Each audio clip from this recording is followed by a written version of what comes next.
Bonjour Madame Tripon, enchantée. Vous vous trouvez là donc devant le bâtiment de l'entreprise Arbre et Technique, le futur bâtiment de l'entreprise, puisqu'effectivement on est sur une éco-construction depuis quelques mois maintenant. L'idée de base de l'entreprise Arbre et Technique, qui est une entreprise d'élagage, c'était de réaliser une cabane perchée avec des gens qui sont compétents pour effectivement faire des aménagements en bois en hauteur. Et pour une première, c'est plutôt une belle réussite. On a fait une première cabane perchée sur pilotis.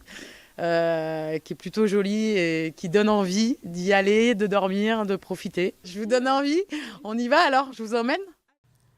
Anne nous conduit à la découverte de la cabane. On emprunte une petite route qui grimpe dans les Hauts-de-Charence. La région est magnifique dans sa robe d'automne. La cabane perchée a mobilisé les compétences et le savoir-faire de chacun. Grimpeurs et lagueurs, arboristes, tous des passionnés. À la fois technique, inventive et ludique, une cabane dans les arbres nous ramène toujours un peu en enfance. Christophe Meyer nous en parle.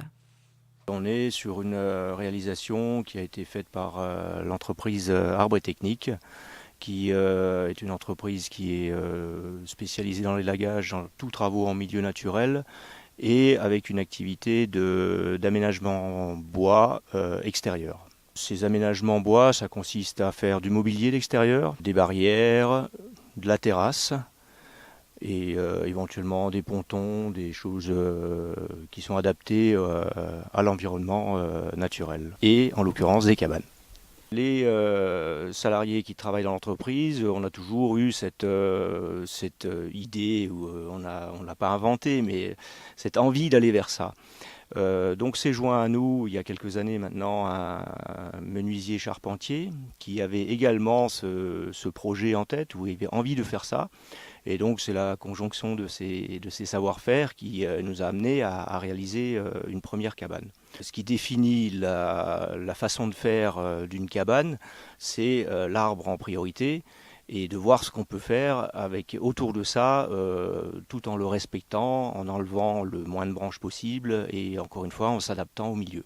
On s'est mis en appui sur l'arbre et on l'a prolongé avec du pilotis. Donc en gros, la cabane, elle est sur 2 tiers sur pilotis, il y a 7 pilotis, et un tiers, elle repose sur l'arbre. Alors la particularité, c'est que on a voulu